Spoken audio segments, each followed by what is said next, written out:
Hello, I'm the Nostalgia Critic. I remember it so you don't have to. Remember the movie Jaws?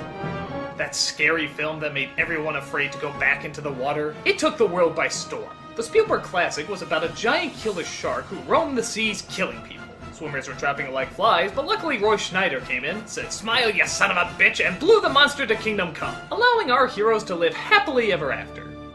I'm not dead!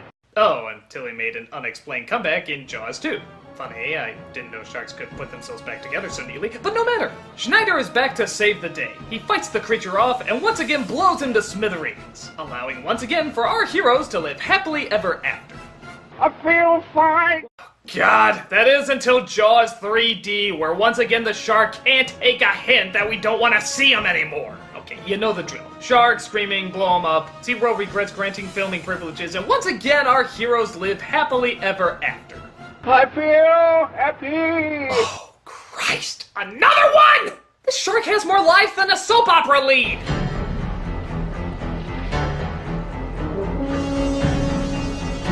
That's right, folks. Jaws 4 is the unnecessary sequel to the unnecessary sequel of the unnecessary sequel. It has all the crap and over-the-top shark attacks you'd expect to see at this point, and all you had to sacrifice was your ability to give a shit. It's the very last in a very long line of disappointment. So, let's head back into the water for the worst of the worst. This is Jaws 4.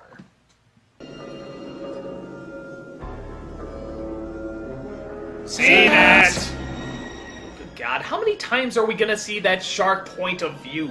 Haven't we established yet that this is already the world's slowest moving shark? And on top of that, the movie is called Jaws the Revenge. Really? It's taken him 4 movies to finally get a plan together? It better be a damn good scheme. Oh, hey, can I take a guess? I'm gonna say it's, sneaking up on people and eating them. Am I close? Tell me I'm close. We're going with Tiffany to buy a Christmas tree. Okay, but a small one this year. We open up with the wife of Martin Brody, Ellen Brody. I know you can use the phone by yourself. You're a big girl. I'm 5 years old now, Grandma. I know you're 5 years old. Hiya, kiddo. How you doing down there in the sunshine? I'm fine, Uncle Sean. Yeah. Where's the shark? How come you get to leave early? Because my desk is closer to the door. Okay, I guess the shark's got a while, so let's introduce the appetizers. This is Sean, Ellen's son. This is Michael, her other son. Where's Roy Schneider, you might ask? Well, he's right there! Yeah, I guess they figure if they hold on this picture for a good 5 minutes, somehow that'll count as him making an appearance. That bad, huh? Actually, they say that he died in between films. And I have to admit, I always find it weird when they kill off characters in between movies when we clearly know the actor is alive. Like with Sean Connery in the last Indiana Jones movie. Brutal couple of years, huh, Charlie? First Dad, then Marcus. Oh, really? He died in between films? Yeah, well, I sure hope you kept that receipt for that cup of everlasting life. Kind of false advertising, don't you think? There's an old dock pile and drifting in the channel, stuck on a channel marker. So Sean is called out to get rid of an old dock pile. And of course, to do this, he has to go on a boat. Okay, how long until he gets it? Do I hear 2 minutes? 2 minutes, 2 minutes, 2 minutes, no, 3 minutes, 3 minutes, do I hear 3 minutes, 3 minutes, 4 minutes, do I hear 4 minutes, 4 minutes, all right. All bets are off. Let's take a look.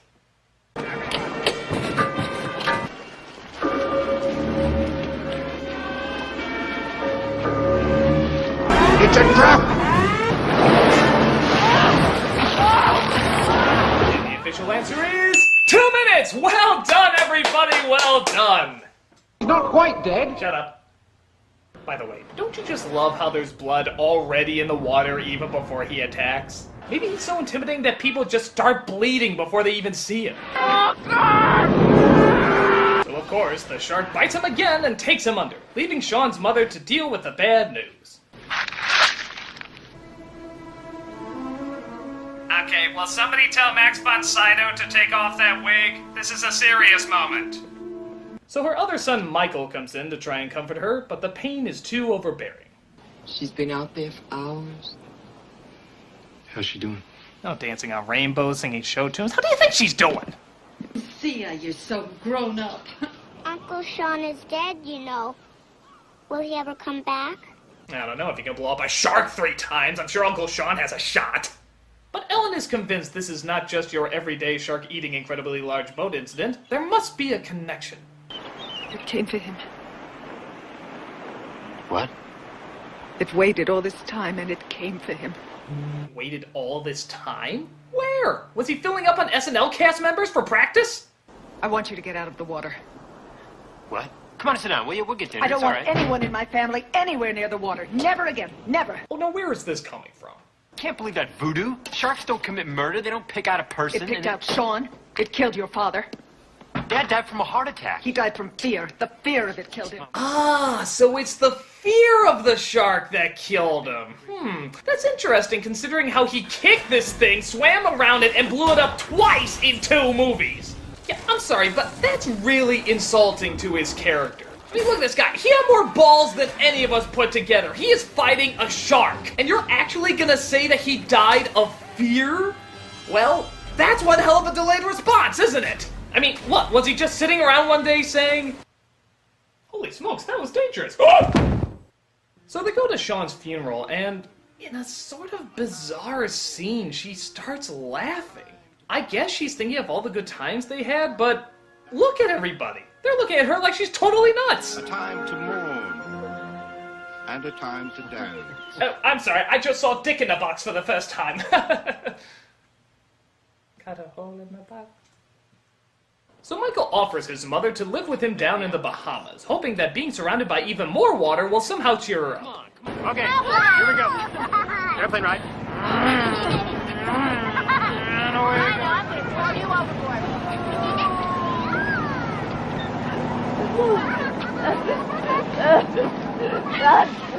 No, lady, you got the reactions backwards. You're supposed to cry at the funeral and laugh when you're with the little girl. God, didn't they teach you anything in Acting 101? So they fly down to the Bahamas with the help of their pilot friend played by Michael Caine, who you may remember acted alongside much more believable animatronics in The Muppet Christmas Carol. He actually starts to befriend her, and they have a little bit of a romance going on. Meanwhile, though, Michael has the incredibly exciting job of watching underwater snails. You go away, you leave me high and dry, do all the work by myself, you come back acting like a zombie, it's Christmas Eve, we're working overtime because of you! Hey! I'm sorry about your brother. What is with the emotional transitions in this movie? They're all so sporadic. Is the Eastern Seaboard just filled with bipolars? No, they try to look past their emotional awkwardness and still try to have a Merry Christmas. Sharp shirt, Jay. Hey, may your sex life be as busy as your shirt. Thank you. Mommy, what's sex? It has a teapot and cups and saucers. And a sugar bowl and a creamer. Yeah, it'll improve my sex life. Oh, what? But sure enough, even in the Bahamas, Ellen's sharky sense is tingling. Oh, you'll come in a golden carriage too. Jay? Yes, you're seeing this right, people. The shark actually followed them all the way from the United States to the Bahamas. Holy shit, how is that possible? How can he find these people? Is he like some sort of technologically advanced super shark? Oh, you won't get away that easily.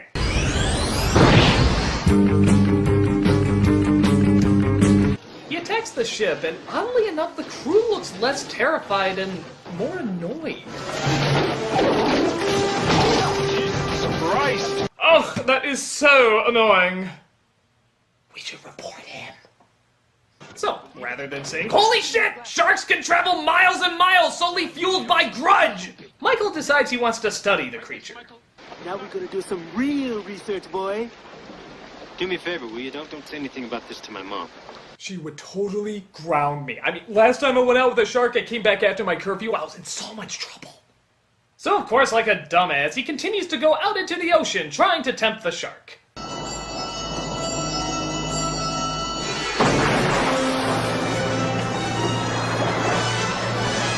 Boy, Jaws' revenge plot doesn't have much focus, does it?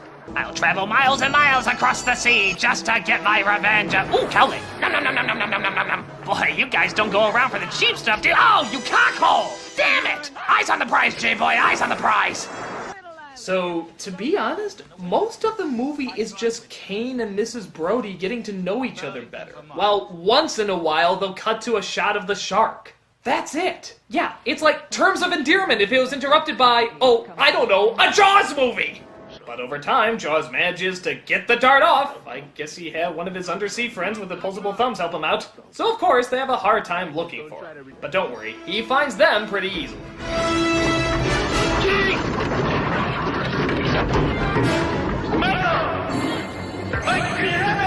Oh my god, look at this. The roof is gone, he's completely in the open, and yet Jaws continues to eat the metal on the ship. You know, for a movie called The Revenge, the actual revenge is extremely clumsy. Dude, just eat him! This is what you do! This revenge will only have 2 steps. Bingo!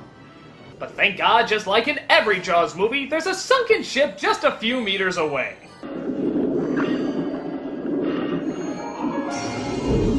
You know, he doesn't look as scary when he's just wiggling his way through tiny halls. You ever see a really fat person try to get through a tiny door? Kind of the same reaction. Oh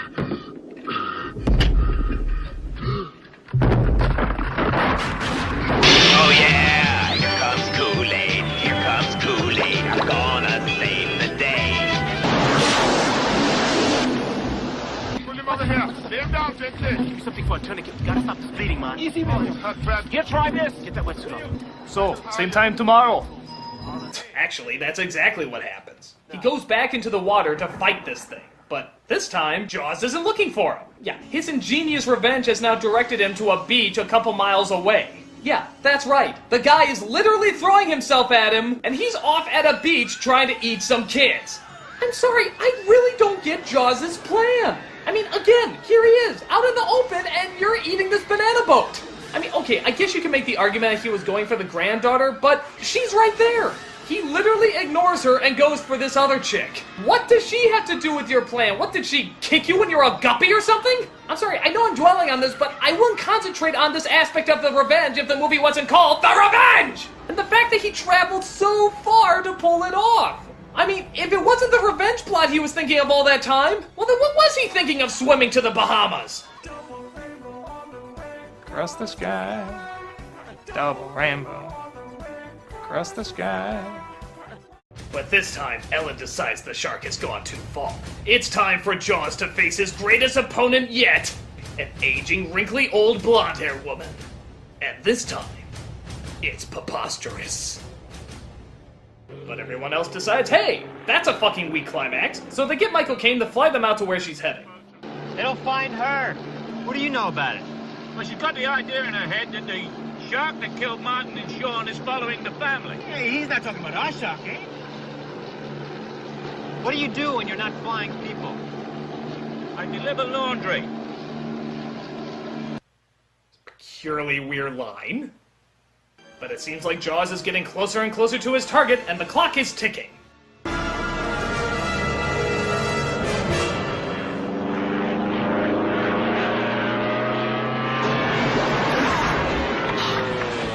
It's okay! Sharks are terrified of aviation! Everybody knows this! So they land the plane in the water, which means now Jaws has 4 people he can munch on. But for some reason, he doesn't go after the people already in the water and decides instead he's in the mood for British food. Oh, shit! Okay, this movie might be worth it just for that one line. Oh, shit! I wish I could be so nonchalant about a great white coming after me. Winning.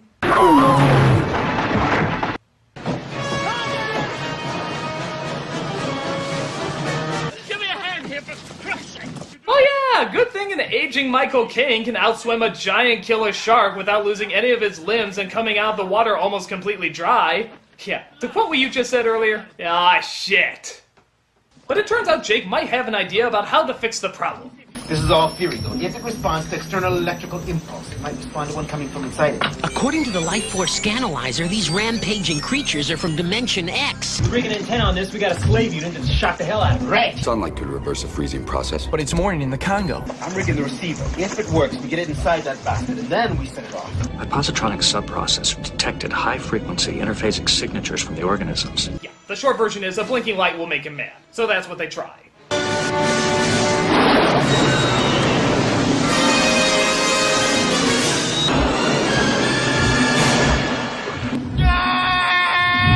I do my impression of a dolphin humping a goat for you!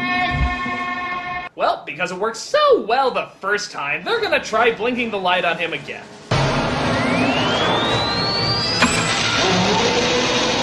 What? Did that thing just roar? Oh my god, that's Jaws roaring, people. I wouldn't mind so much, except I think I know where this roar came from. This is the roar Jerry let out in a Tom and Jerry cartoon. Seriously, listen. Gee, if you're gonna steal cartoon sound effects, there's a great boatload more you can rip from.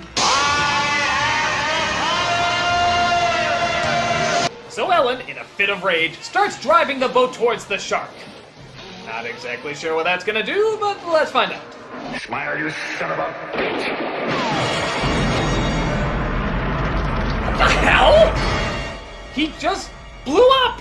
How the hell did the shark just blow up? Okay, alright, the other movies got bad, but they at least had a reason why the shark blew up. He didn't just spontaneously combust. I mean, Jesus, why were we so afraid of this thing if he could blow up so easily? It's like the world's most sensitive shark! And get ready for dumb luck number 2. The black guy survives. Yeah, look at him, talking to everything. You know what? I bet he actually feels better. I bet he actually feels better after getting eaten by that shark. What the hell are you doing alive, huh? I told you Uncle Jake's equipment don't crap on it. Well, I have no idea what you just said, so we'll just say a wizard did it. And that's it. That really is it. I don't know what makes the death of this shark more permanent than the other 3, but it looks like this is finally the last Jaws movie. Thank God. This is not only stupid, but it's mostly kind of a bore. The setup is crazy, the characters are not interesting, and it mostly feels padded out. The shark's not as fake as the 3rd film, but it's still pretty damn fake.